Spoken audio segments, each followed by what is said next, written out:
Buenos días. Muy buenos días, Radio Seguridad, las nuevas tecnologías en línea.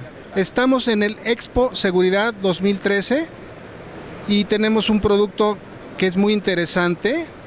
Vino desde Dallas, Texas. Greg, how are you, Greg? Hola, muy bien. Tell us, how come you're in Mexico again? I'm here for the NFPA show. We are demonstrating the distributed temperature sensing system that is used to detect linear heat or linear fire. Okay, and most people are asking, this is only for fire? What's the applications? Because, you know, we have the people that listens to us all the way to Europe and China, but in all Latin America. We're focused on the south of, we have fans in the south of Texas, and tell them if they need to sense temperature for what? All right, it's a good question. Thank you very much for helping me remember that what we do is temperature monitoring. We do linear temperature monitoring. So for up to 20 miles or 30 kilometers, we can give you a temperature measurement every 25 centimeters. Now that's not all of our systems, but that's the extremes. Why we do this? Why do we make temperature measurements? Well, we want to do fire detection. We want to do heat detection. If heat is building up in a rotating piece of equipment or a bearing or due to a fire, you want to know. And you want to know the location of that heat buildup. So for up to, again, 20 miles or less, we can detect heat down to every 25 centimeters. I shouldn't be just saying heat. We can detect temperature as cold temperatures as well as hot temperatures. So the applications are oil and gas. I'm pointing to, maybe I shouldn't be doing that. You're not in the weather. You're not the weather guy. Yeah. Okay. So I was pointing to a brochure, or a banner. But we put the fiber optic cable, which is very, very rugged, by the way, put it down in oil wells. We call that reservoir performance monitoring. Oil and gas people, geologists, as well as the reservoir engineers want to know temperature as a profile of depth in the well. So we give them a picture of or a profile of depth, not just a temperature measurement at a given point.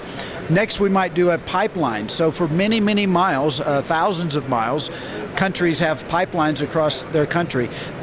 They're gas pipelines, they're oil pipelines, they're CO2 pipelines, they're sulfur pipelines, all kind of nasty chemicals going through pipelines. We don't want the pipelines to leak these fluids or gases into the atmosphere or into our creeks or into our streets. Neither do the companies piping this material around the country want to leak either.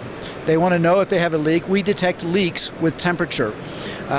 Things like sulfur, for example, have to be kept in a certain window in order to have it transport through the pipe. So it has to be at least 170 degrees C, but it can't be over 250 degrees C. So there's a window of temperature that we have to monitor to have the material move through the pipe properly. So that's pipeline heat detection, pipeline heat tracing, as well as pipeline leak detection. The next application would be vessel monitoring.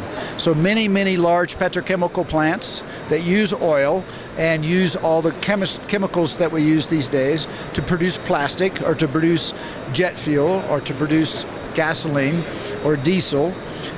All of these plants need temperature measurements. They need temperature measurements to control their processes, and they need temperature measurements for safety reasons.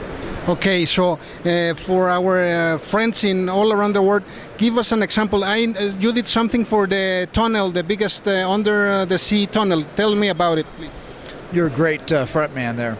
So under the Eurotunnel, under the British, what would that be? The English Channel. El Canal de la Mancha. Okay, the English Channel. It's called the Eurotunnel. One of the great things that we do, since we are a linear temperature monitoring system, is we do heat detection or fire detection in tunnels. So tunnels is just a great application, and one of the world's greatest tunnels is called the Eurotunnel. It goes from France under the English Channel all the way to Britain. I believe it's about 60 miles, or no, 60 kilometers long, 40 miles long. And they did have a fire years ago. and it's basically a train tunnel that has cargo, which a cargo it can be a full truck sitting on a train, and if it catches fire for any reason, which happens, the train moving through the tunnel basically will ignite the whole tunnel on fire. So what they do, they can just see that their cargo is on fire, but then they have to have a place to pull into a region where they can suppress the fire. Let me interrupt you, Greg. The great thing about this technology is that it will give you or allow you to monitor the fire even during the event. Most of the other options will never do that. Is that correct? I'm new to this, but tell me if this is the idea. So in linear heat detection, which we use a fiber optic cable, which sounds rather dainty, it's not. The cables are made to be very, very rugged and survive many, many very high as well as very low temperatures. In LNG, for example, we have a cable that will survive minus 196 C, extremely cold. The same cable can survive up to 300 degrees C. Other cables are being designed today that can survive up to 700 degrees centigrade, which is about 1,272 degrees Fahrenheit. We love the centigrados, don't worry. Okay, so the fiber optic cable, although it sounds dainty or it sounds like it would be easily broken, can be protected by a cable and reach very extreme temperatures, as well as be put under extreme tension or compression or crushing strength. So the cable itself is designed to withstand the environment that it is put into, whether it be a downhole oil and gas application, a pipeline application, or a fire detection application. So we can actually monitor a fire, monitor a temperature event over the full period of the event. Okay, Greg, you know, in the communication business, time is money, and we know you're really busy. I don't know if you want to tell us something else to the people in Mexico, all around Latin America? Well, the thing I would like to say is that AP Sensing, which is Advanced Photonic Sensing, is a German company. We're a small German company that's related to Hewlett-Packard and Agilent Technologies. We make very reliable products.